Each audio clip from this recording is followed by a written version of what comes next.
Welcome back to my channel Rudy Konsultan, channel yang membahas tentang informasi perpajakan dan tutorial tentang aplikasi perpajakan. Sekarang sudah di awal tahun 2024 ini, teman-teman yang mungkin berstatus karyawan ya, yang harus mempersiapkan untuk melaporkan SPT tahunan orang pribadi.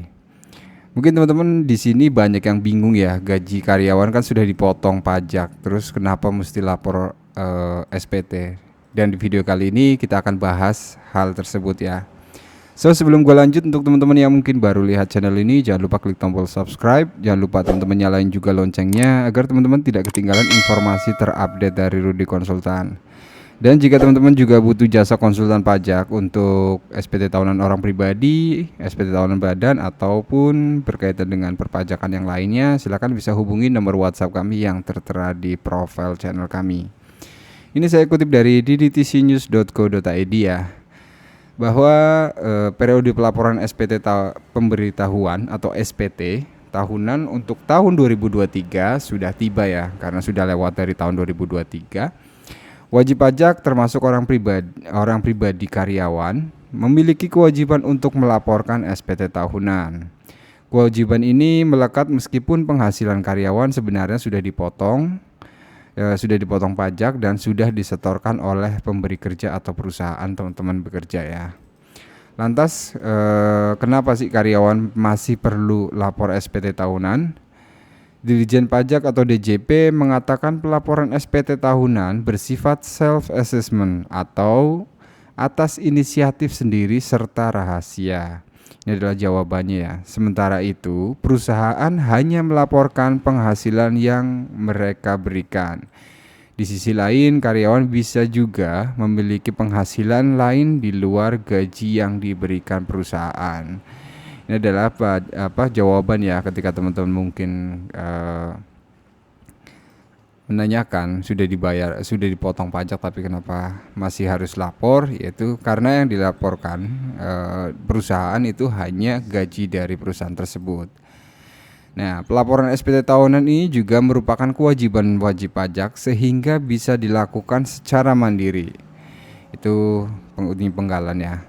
Secara ketentuan, wajib pajak perlu mengisi dan menyampaikan SPT dengan benar, lengkap, dan jelas dan menandatanganinya. Perlu dicatat juga ya, sepanjang nomor NPWP masih berstatus aktif, maka wajib pajak yang bersangkutan memiliki kewajiban melapor SPT. Untuk teman-teman yang mungkin mau ngecek apakah status NPWP-nya aktif atau tidak, teman-teman bisa login ke www.pajak.go.id. Masuk ke menu profile, nanti di situ ada status kewajiban pajak apakah aktif atau non efektif. Nah, wajib pajak yang boleh untuk tidak lapor SPT, yaitu ada meski begitu ada jenis wajib pajak yang tidak diwajibkan untuk lapor SPT. Wajib pajak yang dikecualikan dari pelaporan SPT tahunan adalah wajib pajak yang dalam 1 tahun pajak memperoleh penghasilan neto tidak melebihi batas penghasilan tidak kena pajak atau di bawah PTKP. Nah, teman-teman mau tahu tentang batas PTKP-nya itu apa? Yaitu teman-teman bisa cek statusnya ya, maksudnya salary teman-teman, terus kemudian ditotalkan dalam 1 tahun, akumulasi selama 1 tahun, terus kemudian dikurangin PTKP tidak kawin itu sendiri adalah di 54 juta, terus kemudian untuk ada tanggungan ditambahkan dengan 4.500.000. Sepanjang itu tidak melebihi dari batas PTKP, maka teman-teman bisa masuk pengecualian yang tidak perlu melaporkan SPT ya. Nah, kriteria lain yaitu wajib pajak orang pribadi yang tidak memiliki usaha atau pekerja bebas dan berstatus non efektif, sama seperti yang saya jelaskan di awal.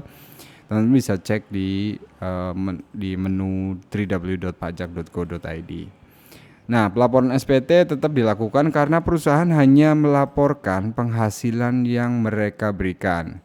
Jika karyawan punya penghasilan lain di luar perusahaan, diketahui dari SPT yang dilaporkan. Jadi ya perusahaan tersebut ya hanya membayarkan nilai objek pajak, nilai pajak yang nilai dari gaji tersebut ya, terjadi objek pajaknya. Nah, wajib pajak yang dapat melakukan pelaporan SPT tahunan baik secara manual maupun online, yakni melalui e-filing atau e-form kepada wajib pajak yang baru terdaftar dan ingin melaporkan SPT tahunan secara online, diharuskan memperoleh Electronic Filing Identification Number atau lebih lengkapnya adalah EFIN terlebih dahulu. Jadi sebelum ketika teman-teman mau akses ke www.pajak.co.id, pastikan teman-teman sudah memiliki EFIN, karena EFIN itu sendiri nanti untuk akses masuk ke pajak.co.id ya. Oke, sampai sini dulu ya tentang pembahasan kenapa sih karyawan yang sudah dipotong pajaknya tapi mesti harus lapor SPT tahunan. Semoga teman-teman bisa sekarang sudah memahami ya kenapa hal tersebut harus dilakukan. So, sebelum gue closing, untuk teman-teman yang mungkin suka dengan video ini, jangan lupa share ke teman-teman kalian, atau teman-teman yang rasa video ini bermanfaat bisa share ke teman-teman kalian agar informasi yang sampaikan bisa tahu orang banyak ya, dan bisa lebih bermanfaat lagi.